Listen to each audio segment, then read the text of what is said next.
Hello student, एक बार फिर आपका स्वागत है फिजिक्स की आत्मा पर। आज हम बात करने वाले हैं एक पोयम की जिसका नाम है कीपिंग क्वाइट। कीप मतलब रहना और क्वाइट मतलब चुप, शांत रहना। अब शांत रहना यहाँ पर पोएट जो है हमें इंडिकेट करना चाह रहा है चैप्टर के अकॉर्डिंग। अगर हम ग्रामेटिकल सेंस से देखें तो ये कीपिंग टोटली रॉन्ग है और ये क्वाइट तो ठीक है। कीप क्वाइट होता वो, जैसे कि आपसे टीचर्स बोलते हैं प्लीज़ कीप क्वाइट, या आपसे कोई भी बोलता है तो चुप रहिए तो कीप क्वाइट ही बोलता है, कीपिंग क्वाइट कभी नहीं बोलता है। तो यहाँ पर जो हमारे पोएट है वो इंडिकेट करना चाहते हैं कि जो उन्होंने ये वर्ड लिखे हैं और ये इनको ऐड करेंगे अब अगर, तो आप देखेंगे कि यहाँ पर बात की गई है टाइम पीरियड की। अब टाइम पीरियड हम देखते हैं कि हमारे पास दिन में 12 आवर्स होते हैं, घड़ी में 12 घंटे देखते हैं, ठीक है। महीने कितने होते हैं? 12 होते हैं। तो उसको सेंस करते हुए पोएट इन सब चीज़ों को ऐड करना चाहता है, मतलब चाहता है कि आप टाइम को समझें, चीज़ों को समझें और अपने आप को शांत रखें। वो ये नहीं चाहता कि पूरी तरह से पूरी जो एक्टिविटी है वो स्टॉप कर दी जाए। वो चाहता है कि लोगों के बीच में सामंजस्य बना रहे, कोऑर्डिनेशन बना रहे, वो आपस में अपने जो वर्क है, अपने जो प्रोग्राम है, सभी को प्रोसीड करें अच्छे से। तो जो भी एक्टिविटी हो रही है, जैसे पेड़ों की कटाई हो रही है, चारों तरफ प्रदूषण फैल रहा है, साथ ही धीरे धीरे जो एनवायरनमेंट का, जो पर्यावरण का लॉस हो रहा है, उसको क्या कर दिया जाए, थोड़ा सा धीमा कर दिया जाए, जिससे आने वाली हमारी जो जनरेशन है उसका अच्छे से डेवलपमेंट हो पाए। मतलब सस्टेनेबल डेवलपमेंट की बात करता है। तो साथ ही आगे हम देखेंगे इसके बारे में, सबसे पहले पोएट के बारे में पढ़ेंगे। पोएट जो है हमारे वो है अबाउट पाब्लो नेरूडा। पाब्लो नेरूडा जिनका जन्म हुआ था 1904 में और मृत्यु हुई थी 1973 में। इन्हें ग्रीन पोएट भी बोला जाता है। क्या बोला जाता है? ग्रीन पोएट भी बोला जाता है। बिकॉज ये हमेशा किस पेन का यूज़ करते थे? हमेशा जो भी पोएम वगैरह लिखते थे वो अपनी पेन में ग्रीन कलर ही यूज़ करते थे। क्या यूज़ करते थे? ग्रीन कलर ही यूज़ करते थे। इनका पेन नेम जो था वो पाब्लो नेरूडा का वो क्या था? Neftali Ricardo Reyes Basoalto. क्या था? Neftali Ricardo Reyes Basoalto.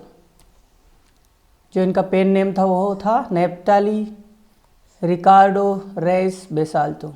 Who was born in town of Parral in Chile. ये साउथ अमेरिका में इनका जन्म हुआ था। साउथ अफ्रीका नहीं, साउथ अमेरिका। साउथ अमेरिका में, दक्षिणी अमेरिका जिसे बोला जाता है, जिसे कहाँ पर हुआ था? पेरेल में। कहाँ पर? Chile. Clear. Neruda's poem fully easily understood. हम लोग इनकी पोएम को आसानी से समझ सकते हैं। ये क्लियर कट इमेज प्रस्तुत करती है हमारे सामने, जिसमें अगर आप देखें तो ज़्यादा डिफिकल्ट नहीं होती है, ना ही ज़्यादा लिटरेरी डिवाइस का यूज़ करते हैं। ये सीधा सिंपल लिखते हैं। राइम स्कीम आपको देखने को मिल सकती है। इन्होंने नोबेल प्राइज़ मिला था 1971 में। किस में मिला था? लिटरेचर में। अंग्रेजी साहित्य में इन्हें क्या मिला था? नोबेल प्राइज़ मिला था। अब आगे बात करते हैं। In this poem Neruda talks about, किसके बारे में बात करते हैं Neruda? Necessity of quiet introspection. अब जैसे होता है ना, लोग पहाड़ों पर जाकर क्या करते हैं? अंतर्ध्यान हो जाते हैं, मन को शांत कर लेते हैं, जो भारी आडंबर है उनको छोड़ देते हैं। तो वो किस पे फोकस करते हैं हमारे पोएट इस पोएम में? कि सब चीज़ें क्या हो जाए? क्वाइट इंट्रोस्पेक्शन के अंतर्गत चली जाए। मतलब एकदम सब कुछ शांत हो जाए, सब कुछ अंतर्ध्यान हो जाए, सम ध्यान मग्न होके अपने जो दिमाग है उसके अकॉर्डिंग उसको शांत रखें। Creating a feeling. अब वो चाहते हैं कि क्वाइट इंट्रोस्पेक्शन के बाद वो चाहते हैं creating a feeling of mutual understanding among human beings. अब हम क्या होते हैं, थोड़ी थोड़ी बात पे लड़ाई झगड़े, दंगे वगैरह, बहुत सारी प्रॉब्लम्स हो जाती है हमारे बीच में। ये मिसकम्युनिकेशन हो सकता है, या फिर हमारे बीच में म्यूचुअल अंडरस्टैंडिंग नहीं है। हम क्या करते हैं? चीज़ों को नहीं समझते, लोगों को नहीं समझते, इसके कारण ये प्रॉब्लम हमें देखने को मिलती है। तो यहाँ पर हमारे जो पोएट है पाब्लो नेरूडा, वो यही एक्सप्लेन करना चाहते हैं कि आपको क्या करना पड़ेगा, लोगों के बीच में आपस में क्या बनानी पड़ेगी? एक अंडरस्टैंडिंग बनानी पड़ेगी। हम चैप्टर के बारे में कुछ थोड़ा बहुत जानें, साथ ही जो भी गवर्नमेंट चाहती है कि कुछ आइडिया आपके दिमाग में चैप्टर पढ़ने से पहले कुछ घूमे, तो वो क्या होता है, चैप्टर से रिलेटेड अगर होगा तो वो चीज़ें अच्छे से और समझ में आएगी। तो पहला सवाल है, what does the title of the poem suggest to you. अब मैंने आपको एक्सप्लेन किया है कि ये बात करता है क्या, कि भैया चुप रहिए, शांत रहिए। और थोड़ा बहुत हमने पोएट के बारे में जब पढ़ा तो उससे और समझ लिया। What do you think the poem is about, और आप क्या सोचते हैं पोएम किसके बारे में? स्वाभाविक है, नाम से ही पता चल रहा है कि कीप क्वाइट, मतलब आपका जो माइंड सेट है ना वो पोएम के अकॉर्डिंग, पोएम के नेम के अकॉर्डिंग पहले ही सेट हो जाता है कितना आपने को गेन करना है। क्लियर? तो वो आपको ध्यान रखना है। तो दिमाग में रखें कि हम पोएम से क्या सीख सकते हैं, और तो हमारे पोएट चाहते हैं कि आप लोग थोड़ा सा धैर्य बना के रखें और चीज़ों को अच्छे से समझें, शांत रहें। ओके, तो पोएम अब स्टार्ट होती है। पोएम की स्टार्टिंग की लाइन में लिखा है now we will count to 12। अब क्या करेंगे, हम 1 से लेके 12 तक की गिनती करेंगे। जैसा कि मैंने पहले बताया कि घड़ी में कितने 12 घंटे, 12 सुइयाँ होती है, 12 पॉइंट होते हैं, 12 महीने होते हैं। और हमारा पोएट भी चाहता है कि हम क्या करें, 1 से लेकर 12 तक की गिनती करें। And we will all keep silent still, और हम सब लोग क्या हो जाएंगे, चुपचाप रह जाएंगे, स्थिर हो जाएंगे, कुछ एक्टिविटी नहीं करेंगे। तो यहाँ पर हमारे पोएट चाहते हैं कि हम क्या हो जाएं, रुक जाएं। हम क्या करें, रुक जाएं। आगे बात करते हैं। For once on the face of the earth let's not speak in any language. अब हम लोग कहाँ रहते हैं, अर्थ पर रहते हैं। अब अगर स्वाभाविक की हम बात करें तो हम टॉप ऑफ द पार्ट पर रहते हैं, तो हम कह सकते हैं कि हम कहाँ रहते हैं, चेहरे पर रहते हैं। किसके चेहरे पर रहते हैं, अर्थ के चेहरे पर हम रहते हैं। तो हमारे पोइट चाहते हैं कि let's not speak in any language. क्या करें हम, कोई, चलो आओ कोई सी भी लैंग्वेज नहीं बोले, हम कोई सी भाषा नहीं बोले हम, क्योंकि हम जानते हैं कि पूरा पृथ्वी पर कई भाषाएं बोली जाती है जिसको आप काउंट भी नहीं कर सकते। ठीक है, लोगों को समझने के अकॉर्डिंग उनकी भाषा डेवलप हुई है। रूरल में अलग होगी, कदम कदम पर आपको लैंग्वेज अलग अलग मिलेगी। तो हमें क्या करना है, कुछ नहीं बोलना है। Let's stop for 1 second. हमें कितनी देर के लिए रुकना है, लेट्स स्टॉप फॉर 1 सेकंड। थोड़े समय के लिए, 1 सेकंड के लिए हमें क्या करना है, रुक जाना है। And not move our arm so much. और हम जो अपने हाथ पैरों को इधर उधर घुमाते हैं तो उन्हें भी क्या करना है, साइलेंट कर देना है, रोक देना है, चुप कर देना है, और उनको कहीं भी मूव नहीं करवाना है। नेक्स्ट स्टेंज हम देखते हैं। It would be an exotic moment. Suppose करके देखिए, अगर आप चुपचाप बैठे हुए हैं, थोड़ी देर के लिए सब शांत हैं, तो कैसा अजीब सा लगेगा। तो एकदम कैसा होगा, वो स्ट्रेंज होगा। कैसा होगा, स्ट्रेंज। तो यहाँ पर एक वर्ड दे रखा है एक्सोटिक। एक्सोटिक मतलब होता है स्ट्रेंज, और स्ट्रेंज मतलब होता है अजीब। तो पूरा माहौल कैसा हो जाएगा, अजीब हो जाएगा। मान लो शादी वादी चल रही है, सब लोग साइलेंट बैठे हुए, तो ये कैसा होगा, मोमेंट अजीब होगा। क्योंकि जहाँ पर क्या होगा, विदाउट रश, विदाउट इंजन्स, तो वहाँ पर क्या होगा कि कुछ भी नहीं मूव करेगा। कुछ भी मूव नहीं करेगा मतलब जो ट्रैफिक है, गाड़ियाँ हैं, सब बंद हो जाएगी। कोई बाइक से नहीं घूमेगा, कोई मूव नहीं करेगा, गाड़ियों के इंजन बंद हो जाएंगे, उनसे भी कोई पोल्यूशन नहीं होगा। अब आगे बात करते हैं। We would all be together in a sudden strangeness. और हम सब लोग साथ में रहेंगे, एक साथ रहेंगे, चुपचाप रहेंगे।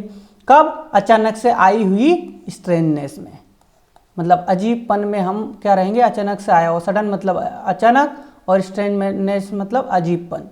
तो अचानक से आया हुआ अजीबपन में हम क्या रहेंगे, एकदम साइलेंट रहेंगे और एक साथ रहेंगे, चुपचाप रहेंगे, सब मन की शांति के साथ। इंट्रोस्पेक्शन, क्वाइट इंट्रोस्पेक्शन रखते हुए, शांत दिमाग को अपने शांत रखते हुए एक संत साधु महात्मा की तरह हम हो जाएंगे।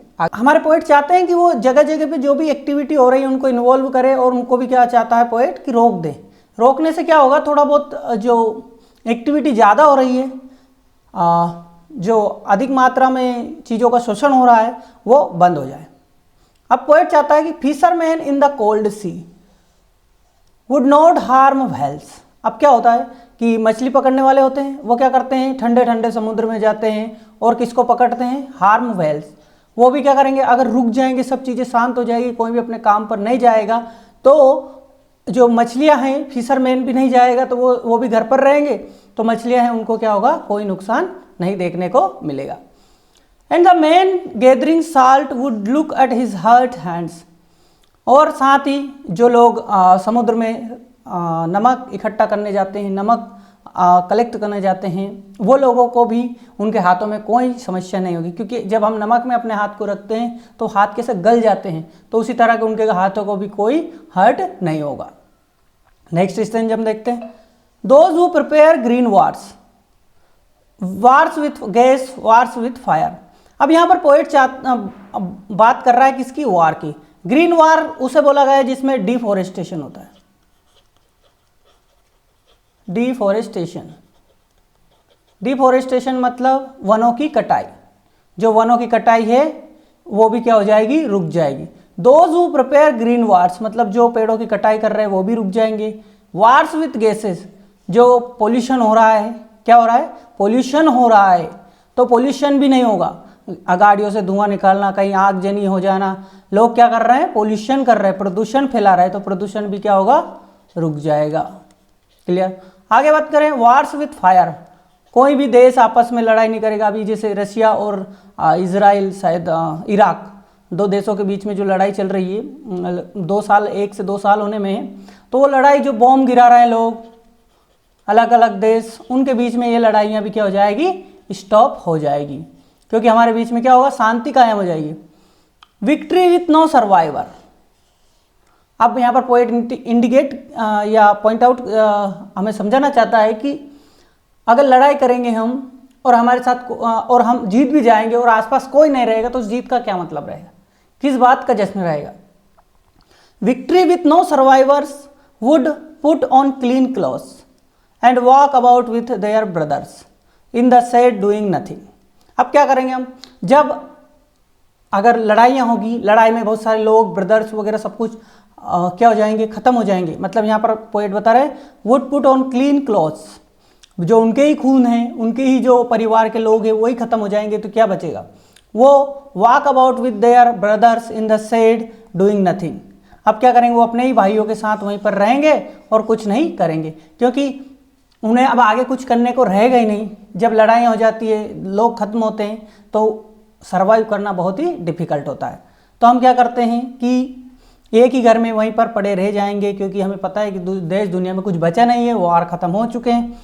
तो हमारे पोइट सब चीज़ों को क्या कर रहे हैं, पॉइंट आउट करके समझाना चाहते हैं कि किस तरह से चीज़ों को समझे और शांति बनाए रखें।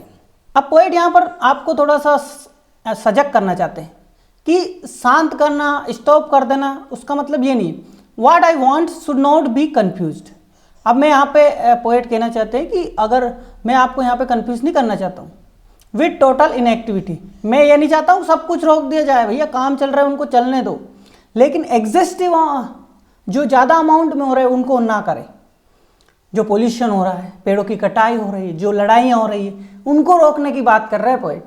ये नहीं चाहता कि सब कुछ शांत हो जाए, कोई हाथ को मुंह ना करें, क्लियर, कोई कुछ नहीं बोले, बस चुप, तो ये संभव नहीं है। तो पोएट यहाँ पर यही बता रहे हैं कि कंफ्यूज ना हो भैया, अपने को क्या करना है, कार्य तो करना है, बट ये सब चीज़ें जो बताई गई है इनको नहीं करना है। क्लियर। आगे, life is what is it is about. तो पोएट चाहते हैं कि समझो भैया जीवन क्या है। जीवन क्वाइट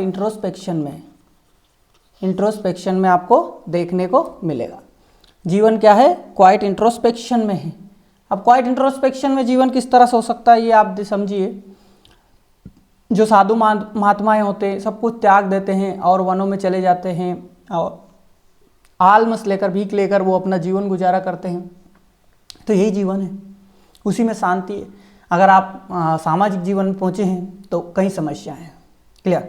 आगे, I want no truck with death. Poet चाहते हैं कि लड़ाई दंगे ना हो, कोई किसी की डेथ ना हो, और वो चाहते हैं कि किसी की डेथ नहीं हो, क्योंकि अभी जो वार हो रहे हैं उसमें ट्रक भर भर के लोगों की डेथ हो रही है। And for once could do nothing perhaps से हु साइलेंट। हमारे कवि जो है वो कह रहे हैं कि अगर हम लोग सिंगल माइंडेड नहीं होते, क्लियर, तो हम क्या करते, कीपिंग आवर लाइफ मूविंग, हमारी जो लाइफ है ऑटोमेटिकली चलती रहती। For once could do nothing, हम कुछ नहीं करते, पर शायद हमारी तरफ क्या होती, हुज साइलेंस देखने को मिलती। माइट इंटरप्ट दिस सैडनेस, और यहाँ पर जो है सैडनेस, जो दुख है, वो हमें क्या नहीं करते, कभी भी इंटरप्ट नहीं करते। साथ ही of never understanding our self, और हम अपने आप को ही नहीं समझ पाते। And of threatening our self with death, और हमें किसी प्रकार का डर नहीं रहता, कोई डर नहीं रहता। कब नहीं रहता, जब हम सिंगल माइंडेड नहीं होते। हम क्या हो गए, बहुत ही ज़्यादा अपने बारे में सोचने लगे हैं, इसलिए क्या हो रहा है, ये सब चीज़ें हो रही है। अगर ये सब चीज़ें नहीं होती तो क्या होता, हमारी लाइफ ऑटोमेटिकली चलती रहती, हमारी जो लाइफ है वो अपने आप चलती रहती। पहली बात तो ये बताइए पोएट ने, क्लियर। अगर सिंगल माइंडेड नहीं होते तो हमारी लाइफ अपने आप चलती रहती, हम कुछ नहीं करते। दूसरा, बहुत बड़ी साइलेंस होती, मतलब सब कुछ शांत रहता और कोई दुख नहीं रहता, हम अपने आप को भी समझ नहीं पाते और ना दूसरों को। साथ ही हमें किसी प्रकार का डर नहीं रहता, ना तो डेथ का, ना किसी के लड़ने का, किसी के झगड़े का। आगे बात करते हैं, परहैप्स, शायद the earth can teach us.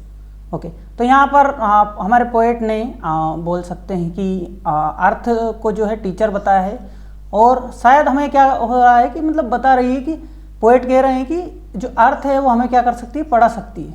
किसे पढ़ा सकती है, हमें पढ़ा सकती है। As when everything seems dead and later proves to be alive. कैसे पढ़ाती है, हर साल पढ़ाती है। देखो समझना, अब क्या होता है, अभी समर सीजन चल रहा है तो गर्मियाँ हैं, आप देखते हैं हर तरफ सूखा ही सूखा नज़र आ रहा है। सूखा इन द सेंस कि पेड़ पौधों में ज़्यादा कुछ हरापन देखने को मिलेगा नहीं, सब कुछ देखेंगे आप, ना तो कोई खेती वेती भी नहीं हो रही। अभी गर्मी में कहाँ किसी के पास पानी नहीं है तो वहाँ पर खेती भी देखने को नहीं मिल रही। तो सब कुछ क्या हो चुका है, डेड हो चुका है, सूख चुका है। अब अभी आपको जो प्लांट सूखे हुए लग रहे हैं ना, वो बरसात के बाद क्या करेंगे, बरसात आते ही जैसे पानी गिरने लगेगा, थोड़ा बहुत पानी ज़मीन के अंदर आएगा तो आप देखेंगे वो जो प्लांट है वो कैसे हो गए, हरे हो गए। तो हमें हर साल पृथ्वी क्या करती है, टीच करती है, अरे सुधर जाओ लोगों, सुधर जाओ, मतलब कि चीज़ों को समझो और शांत रहो, लड़ाई झगड़े में कुछ नहीं रखा है। Later proves to be alive, और वो वापस से जीवित हो जाते हैं वो प्लांट, वही नदियाँ, झरने वापस से चहचहाने लगते हैं। बर्ड्स वगैरह जो है उनकी आवाज़ आने लगती है। कब आने लगती है, जब बरसात स्टार्ट होती है। तो वो सब चीज़ें क्या होती है, जब डेड होती है उसके बाद वापस से अलाइव, जीवित हो जाती है। आगे बात कर रहे हैं, अब लास्ट है, now I will count up to 12। अब पहले पोएट ने 12 तक गिना था, अब फिर 12 तक गिन रहा है। Now I will count up to 12, मैं 12 तक गिनूंगा, एंड यू कीप क्वाइट, और अब आप सभी जो बच्चे हैं चुप हो जाएंगे, एंड उसके बाद में चला जाऊंगा। क्लियर। तो यहाँ पर पोएट कहना चाहते हैं कि सब कुछ वापस से साइलेंट हो जाएगा। तो पोएट ने एक्सप्लेन किया है, अच्छे से चीज़ों को बताया है कि क्वाइट इंट्रोस्पेक्शन क्या होता है, मन की शांति, अंतर ध्यान होना क्या होता है, उसके बारे में उन्होंने बात की। To have no truck with, अब यहाँ पर एक ये बोल सकते हैं ईडियम है, मुहावरा है, क्या है, टू रिफ्यूज टू एसोसिएट और deal with, to refuse to tolerate something, मतलब अपने आप को क्या कर देना, किसी चीज़ को सहन नहीं करना। क्लियर। तो पोएट यहाँ पर वही एक्सप्लेन किए हैं कि चीज़ों को क्या करें, मतलब किसी के साथ डील ना करें, किसी के साथ कोई एसोसिएशन ना रखें, अपने को क्या करना है, मना करना भी सीखना है, चीज़ों के साथ मना करना भी सीखना है। होप यहाँ तक आपको क्लियर होगा। ये अपना चैप्टर था ए थिंग ऑफ ब्यूटी, जिसके पोएट है पाब्लो नेरूडा, जिन्होंने पोएम को अच्छे से एक्सप्लेन किया है। बहुत ही सिंपल स्वभाव के पोएट हैं, ग्रीन पोएट बोल सकते हैं। साथ ही हमेशा ग्रीन पेन से लिखते थे, नेचर के बारे को इंक्लूड करते थे और इन्वायरमेंट को प्राथमिकता देते थे। Have a good day.